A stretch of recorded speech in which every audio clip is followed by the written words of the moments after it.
Welcome to the Spaghetti Launchers, the world building podcast where we throw spaghetti at the wall and it is up to you what sticks. I'm Kyle. I'm Ethan. Today's episode is for the uninitiated to become initiated because we'll be discussing initiation rituals. Initiation rituals, you know them, you love them. You hate them. I don't know. Even when they don't ever appear, like the fucking trials in Star Wars, they keep mentioning them and they just never. I'm like, what the fuck are these trials? As we were like getting ready to record, I started remembering in The Hangover, whenever they do the blood pact for the wolf pack thing, where he just cuts over his hand and it's like without telling anybody. Yeah, it just that movie was so good at the time it came out and not good anymore. But it's still good. There's still some good moments. It's really Did Caesar live here? Yeah, right. Is this beeper friendly? But classic, you know, any blood pact is Pacts are great, a ritual. Those like vibey, everyone's around some sort of object. Hooded figures, they're all, you know, like, oh, let's Gom Jabbar. What? The Gom Jabbar test from Dune to become one of the with the paint, the hand in the box, and fear is the mind killer and the needle. And yeah, but that's a great ritual. Yeah, you know, Assassin's Creed has the very cool. They cut off the ring finger. Where you cut off your finger and replace it with a hidden dagger. Super fucking metal. Yeah. Pun intended. Speaking of metal, if you watch the recent Fallout show, which you should because it's phenomenal. Ethan hasn't seen it, but you should see it. Where they brand the Knights of the Brotherhoods of Steel with a hot gauntlet from the power armor, where they just smack on the back of their neck, which is pretty cool. A brand is always like a pretty intense way to be initiated. It is, especially when juxtaposed with what actually getting a brand actually means. Like, did you see the Beverly Hills Ninja Chris Farley movie from the 90s? No, that's a deep cut. Deep cut. In one of the openings, it's Chris Farley. He's called the Great White Ninja. He's raised by this clan of ninjas, and his adopted brother is Robin Shao, who played Liu Kang in the 90s Mortal Kombat movie. Okay. And who basically has to follow him around for the rest of the movie, fixing all his mistakes because he's Chris Farley. He's completely inept. The initiation ritual for them is they have to endure the pain of picking up a superheated metal like cauldron, I think it was. And so it brands their Ninja Clan symbol into their forearms. And so at first, you know, Robin Shao goes to do it and he's very stoic and just holding it, and you see the brand happening, and then he puts it down and he's branding, oh, you're one of the ninjas now. Yeah. And then Chris Farley goes to do it and he picks it up and it just like barely touches his skin before he freaks out and knocks it over and like scatters all the hot coals everywhere and starts a fire. And then at the end, it just shows that he got the symbols tattooed on his arms. That's an easier way to do it. Yeah. That's a shout. Yeah, for a deep cut. There's rest in peace, Chris Farley. You know, we mentioned the Gom Jabbar, but like in comics, there are some really good ones. Like in order for the final test for someone under Bruce Wayne's care / child abuse to become Robin, the final test was you had to evade Batman for one whole night. And basically he would just be like, okay, child who I've just trained to be a crime fighter, you're free in the city. If I find you, you've lost. Yeah. And you're out. And so you have to like evade Batman for one whole night. And I like that idea of like, they did it a little bit in the Batman Begins with the League of Shadows is, you know, when he had to face, when he had to fight Liam Neeson as part of the ritual after they drugged him up. Yeah. It's like, I like the idea where it's like the final test is to beat your master. Yeah. I always like that. I think that's fun. I like ones where the final test, and this is like, I'm thinking about the Bourne movies, where the test, because I've listened to Behind the Screenplay, which is a great podcast, and they're doing the Bourne movies. I didn't know that. And I am subscribing to that right now. It's a great podcast. But also have a good YouTube channel. But they stopped doing YouTube because they just started doing the podcast. But they were talking about the scene wherever he like does the final initiation to join, where he has to kill. Oh right, that's a great one. Kill a guy who's he gets his hood removed, and then there's just another guy across from him who's also hooded, and he has to kill this guy. And he doesn't really know what he did, other than I think he was just told like he's an enemy of the state or something like that. Yeah. I don't remember the exact. But the point was it doesn't matter who it was. It was that we told you to do it. You need to do it. Yeah, without like thinking. You are serving your country, quote unquote. Right. Kill this guy. And that, like, the hardening of the assassin by just making them do a thing that they probably don't want to do, is always pretty intense. I love that. I think that's great and gives us a pretty good setup. For your 3 words? Yeah, because my 3 words actually are deliberate born identity. Okay, well, let's keep the born going. Thanks for that. What about you? But I got to know what's in your menu, Kyle. Vignettes. Is that with or without a question mark? Without. Okay. So confirmed vignettes. Yes, vignettes. Nice. I like it. Let's do Born. Yeah, Born comes easy. So Born Identity, fantastic movie. There's actually a podcast that I love called The Rewatchables, where they basically go through movies they like and talk about what makes them rewatchable and why they like them so much. And they do like, what's the best line, who won the movie, that kind of thing. It's good. And they did one on the Born Identity and made the point in it, which I think is true, that the Born Identity had a much bigger impact on action movies than most people actually give it credit for. Oh, yeah, for sure. It was absolutely a game changer for all action movies for a while. For a very long time. Until, like, Marvel. The whole point about the Born Identity, though, is that he has no memory. He has amnesia, right? And throughout the movie is basically just discovering that he knows how to do all these things. You know, when the cops poke him with the baton and then he freaks out and beats them up when he's trying to sleep in the park, and you're like, what the fuck just happened? Or he walks into a room, he's like, why do I immediately know where all the exits are and know that if there were to be a gun behind the counter, it would be under the cash, right? Why do I know all of these things? If it were deliberate, though, it would be a great test to see how well the training has sunk in. And so the initiation ritual is for a group of assassins, ninjas, warriors, knightly orders, whatever. I don't care. They wipe your memory completely. They give you deliberate amnesia. Permanently or just for like a testing period? Just for a testing period. Okay, so they give you amnesia as like a 1 week timer. Basically until they decide if you've passed or failed. Okay. If you failed, you get your memory back? Yeah, because then you got to go back to training. Cool. Because the whole point... If you pass, do you get your memory back? Yeah. Okay, so you get your memory back. You get your memory back regardless. Cool. But the test, the initiation occurs during the period where you don't have your memory, because you are given a task to complete. It's like you wake up with just like normal clothes on your back and you're, a piece of paper saying like, go to this place. So all you know is you have this one mission. You got to go to this place.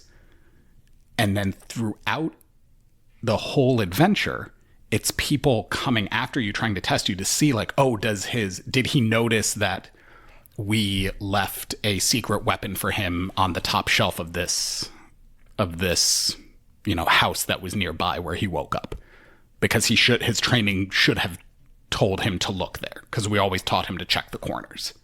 Right? Yeah. If we send... You get so specific on like, what are you trained for? Exactly. It gets you okay. Like if ninjas attack you, like, can you defend yourself? Do you wake up? Are your senses trained enough that you notice the ninjas before they even attack you? Yeah. Let alone can you fight them off? Right? It's all sort of this, did this training actually work? Did this all sink in? Because your conscious memory is not guiding it. It's all muscle memory. Yeah.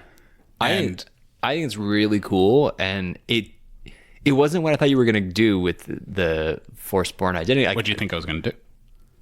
I thought it was just that you had to have your memory wiped and set forth as like the initiation. Not that was just to test that the training worked. Oh, I think that's what works really well here, is that this is simply a mechanism to make sure that you have like your muscle memory intrinsically, you now get it. Yep. And all these skills are embedded in you enough that they won't just disappear, that you know them even when we've gotten rid of your otherwise functional memories. Yeah.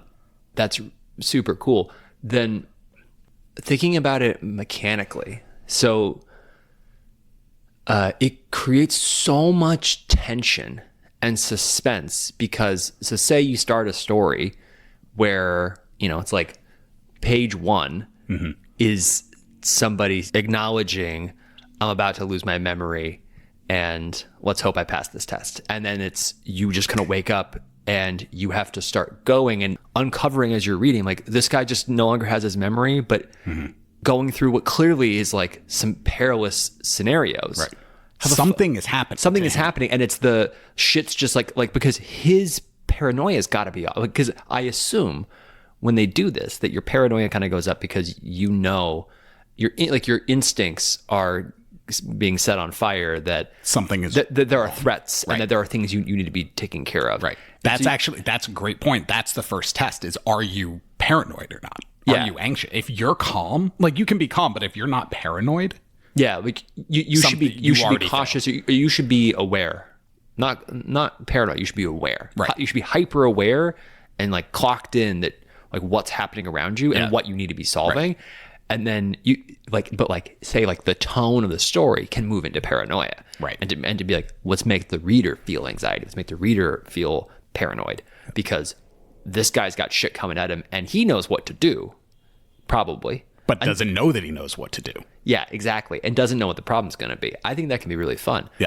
And then it's like when those little things happen, what are you going to do? And the fun of this, and this is something that came up literally just as you were talking about this, it occurs to me that the reason, not only is this the reason why you might need to know if the training worked and stuck in so well, like if it really is muscle memory, is because this is a great way to have a network of sleeper cell assassins who have had their memory wiped. Yeah. They don't know that they're assassins. It's Winter Soldier. It's Winter Soldier, exactly. And it's like, but it's a great way of like, this is how you replicate it and do it at scale. Yeah. Is to make sure that it's tested and that so that when they get, you might be given a mission. But if they get captured or kidnapped, it's like, I'm Bob Smith. I'm Jane Smith. I literally, because that's all you know. Yeah, you can't torture out an answer because they don't have it. Yep. And they can't even, they're not lying. No. They don't have to lie. They don't know. They literally have no idea. But if you try to fight them, they will kick your ass and not even know that they know how to do it. Correct. That's really interesting. Yeah, that could create a... I think I've seen something that feels like that. In There's something, yeah. It's tickling something in the back of my brain. But who knows? It's everything's derivative, guys. Yep. At some point. I like, but yeah, I think it's a cool, like, you could even remove the mind wiped assassins part of it and still have it be like, did the training work? Did they kick it? And just have it be like, yeah, the muscle memory worked. They're there. They're deadly. Yeah. Let's go. Boom. That might be it. It's it. I don't know. It's pretty simple. Yeah, I think with initiation rituals, it's like there's not much more you can do other than figure out what the ritual is and figure out what it's for. And pretty clear for this one, it's for some sort of combat-based organization. But it could also be. Imagine it's for magic users, right? And they have to figure out, I'm actually pyrokinetic, and yeah, I can keep myself warm in this frigid environment, or I can create water in this desert, right? Yeah. Like it depends. I don't think you need to wipe the memory to do that, though. I think it really only works, I guess is my point, if it's assassinating. I think it's or most effective, but I don't think it's restrictively so. No, but I agree that it is way more effective if it's a fighting thing. Yeah. So yeah, might be at the end of that. That's it. It's pretty simple, pretty clean. I think it's just cool. Yeah, there you go. All right. Vignettes. Press play. Play. So if you're joining an organization, joining like a band of mercenaries, a band of mercenaries of some kind, of the 40 Thieves. All right, you're joining the 40 Thieves, and when you have proven yourself enough to be initiated, then your initiation is really about understanding everybody else in the organization, so that you understand the history of it and you understand your place in it, and you have a lot more empathy for those around you, so that you are loyal. And to do that you do it through some sort of magic. You think of Harry Potter with the hairs and whatever, where you can we can see people's memories.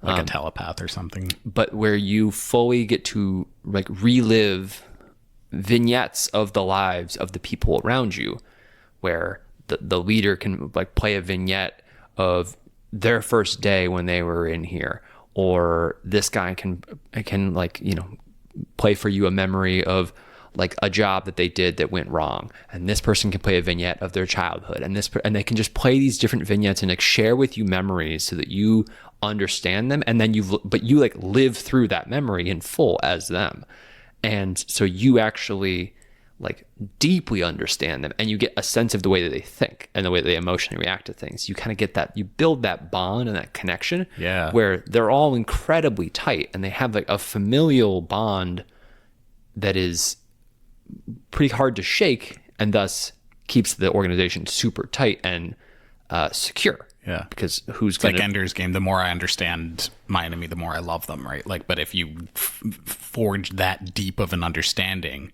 between guildmates, then like you're pretty set.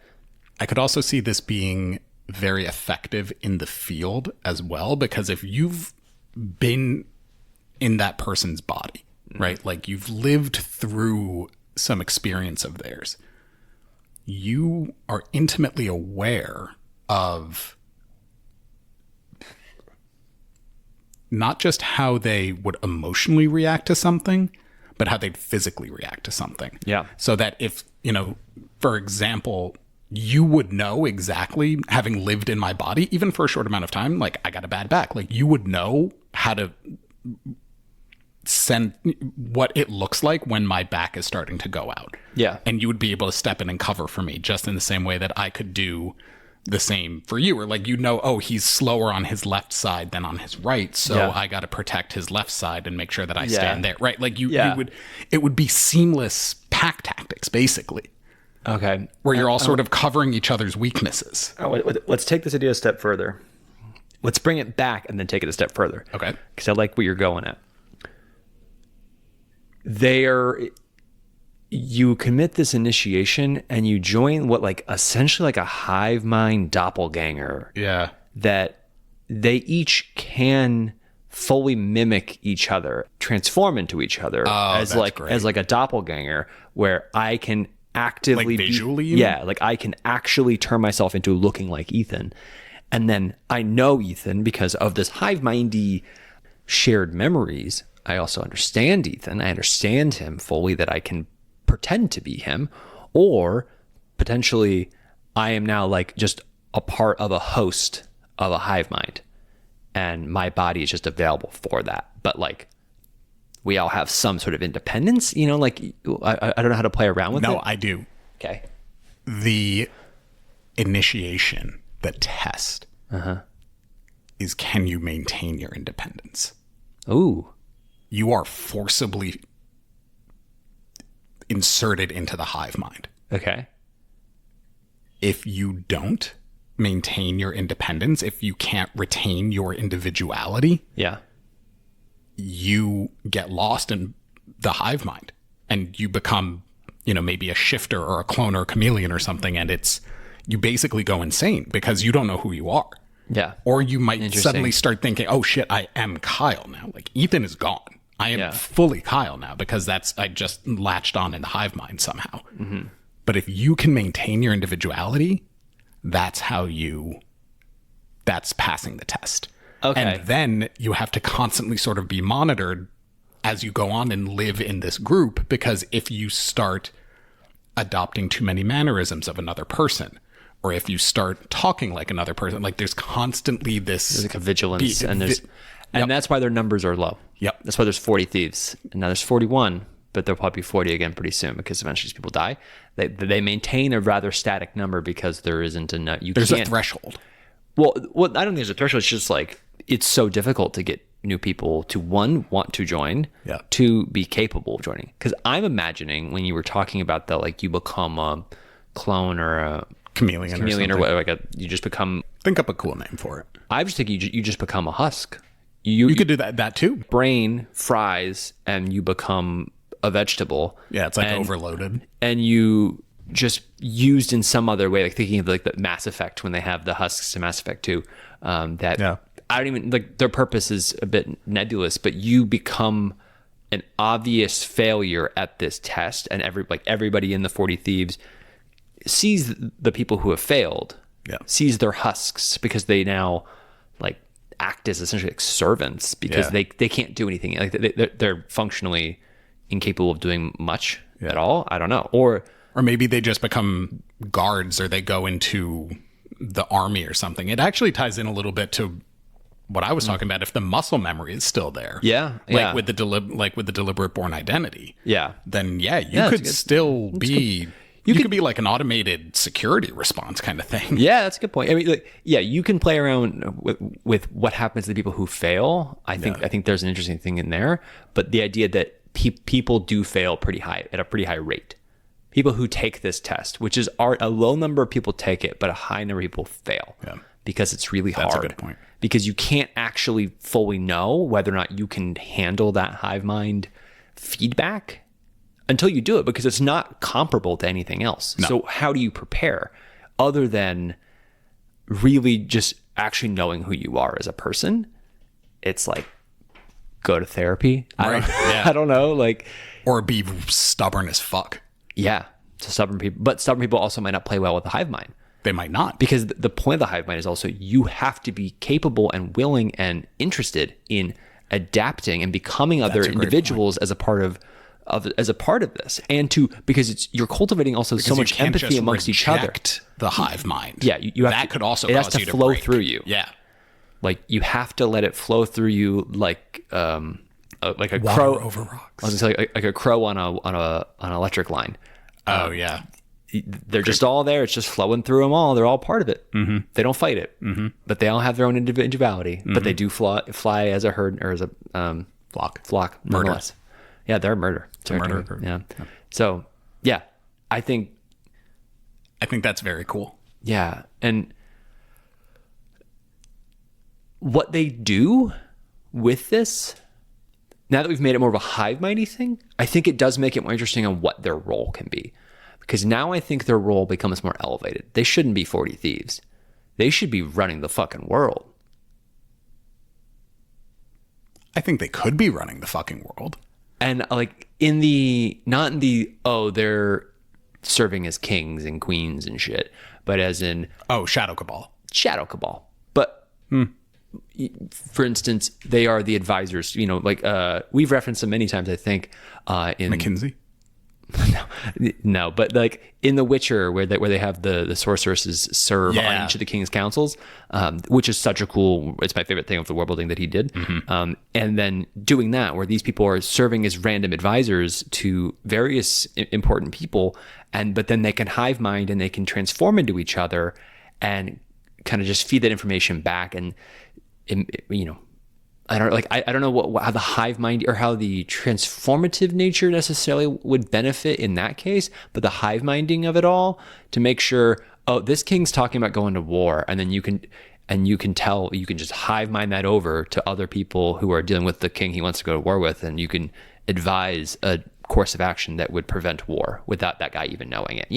It's the ultimate expression of insider trading, really. Yeah, insider trading. But then how do they? If you want to orchestrate a war between two great world powers, but have one be the victor, then all you need is one advisor in each place to give to just be giving back information on the back end. Yeah, definitely not at all similar to what the New England Patriots did.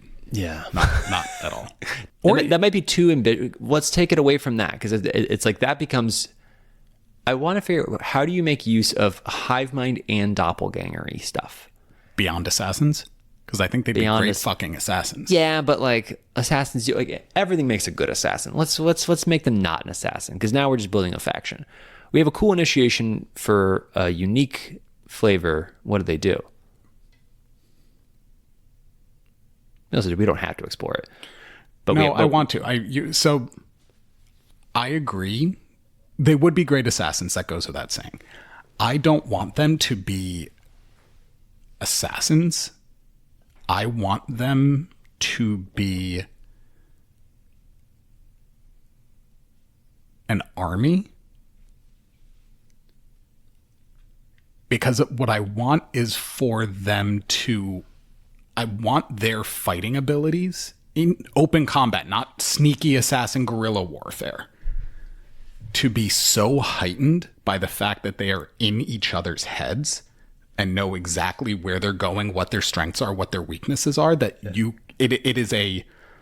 it's basically a sci-fi phalanx.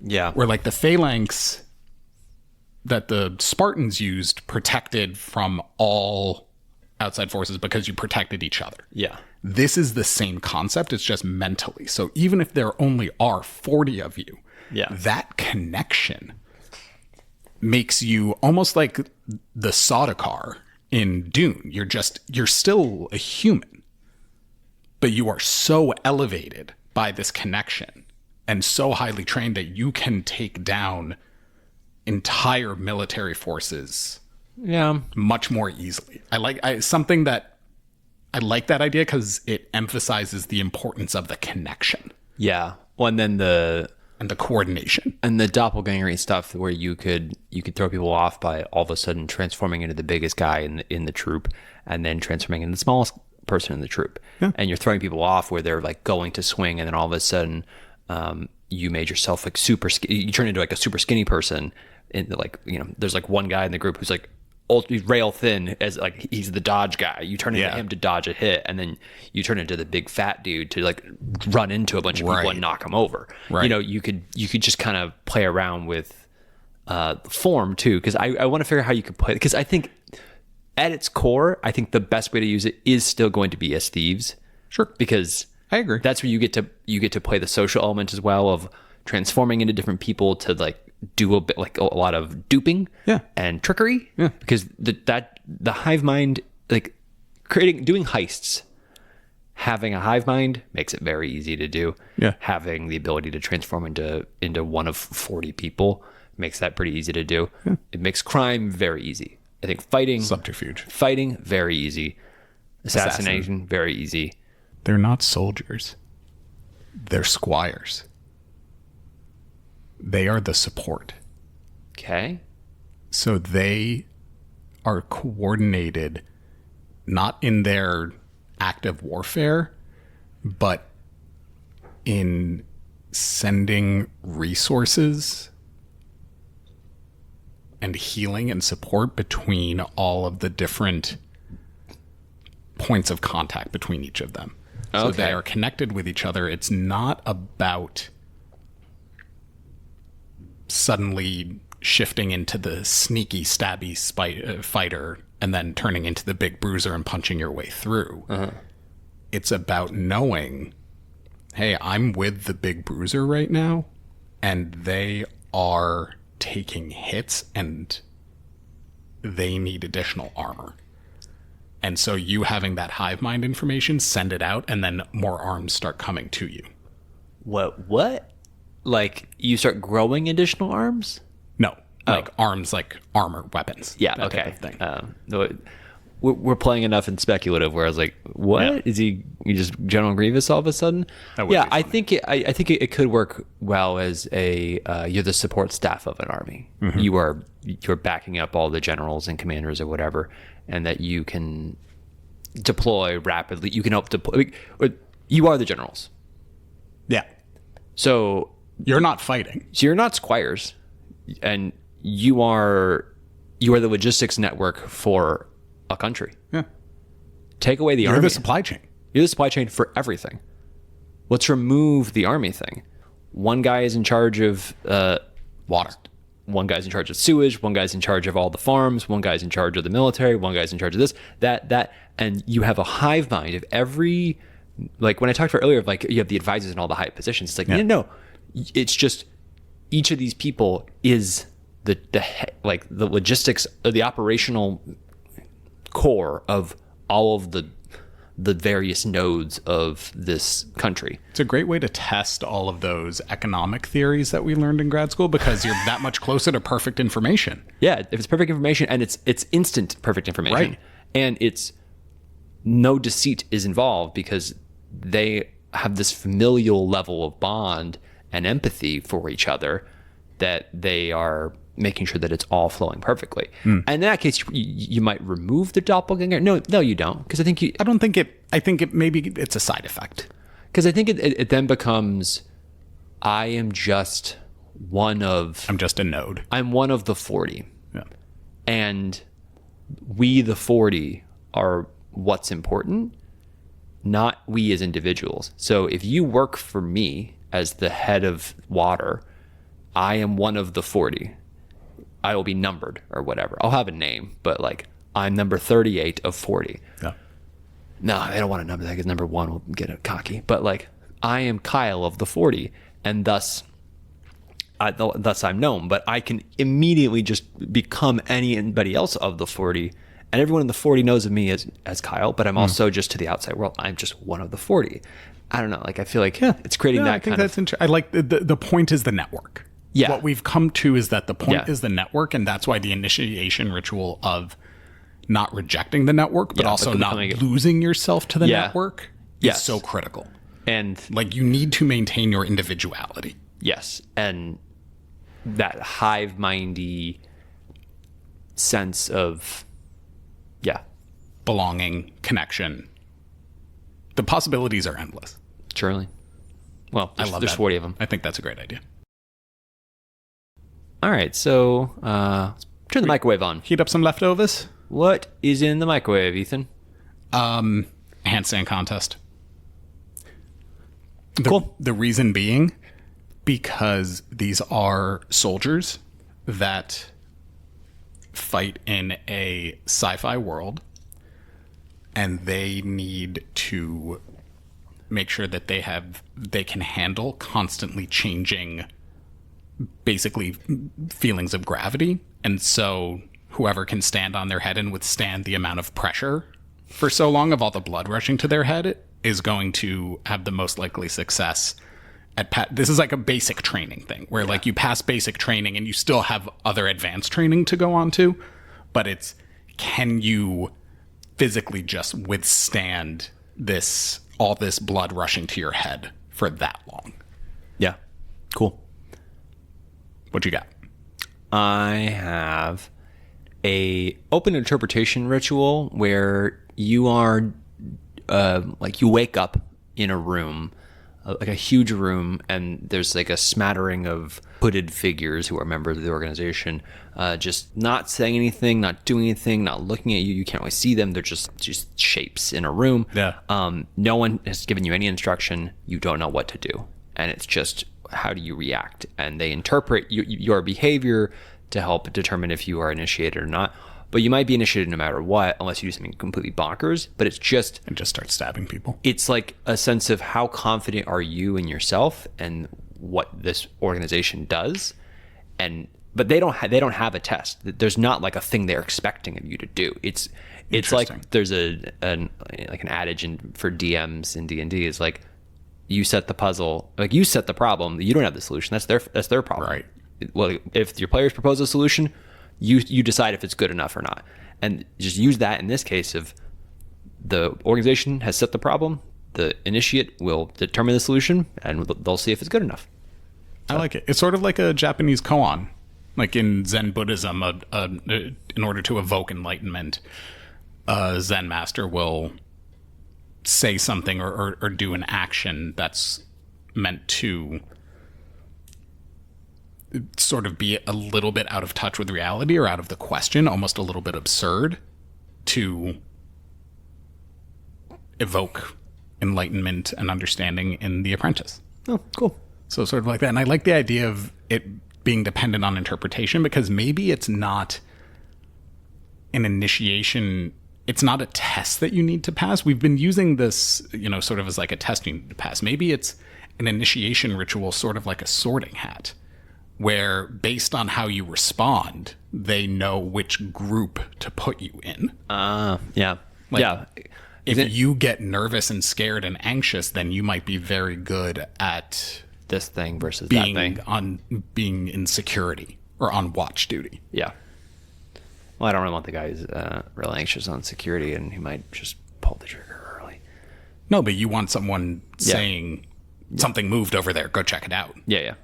But yeah, that's a good point. All right. What stuck for you?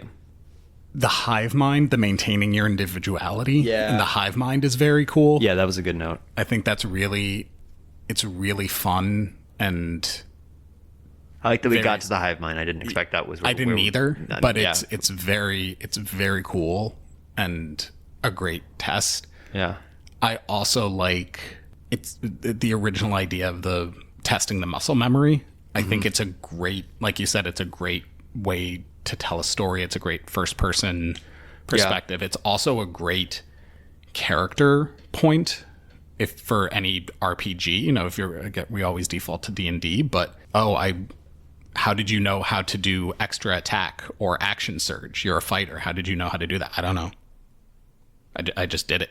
Why are you with this traveling group? I don't know who I'm trying to find my memory, but I keep and that's a great narrative for leveling up. Is you discover stuff about yourself? Yeah. Oh, damn! I didn't know I could attack 3 times. That's crazy. Yeah, that's cool. That's a good point.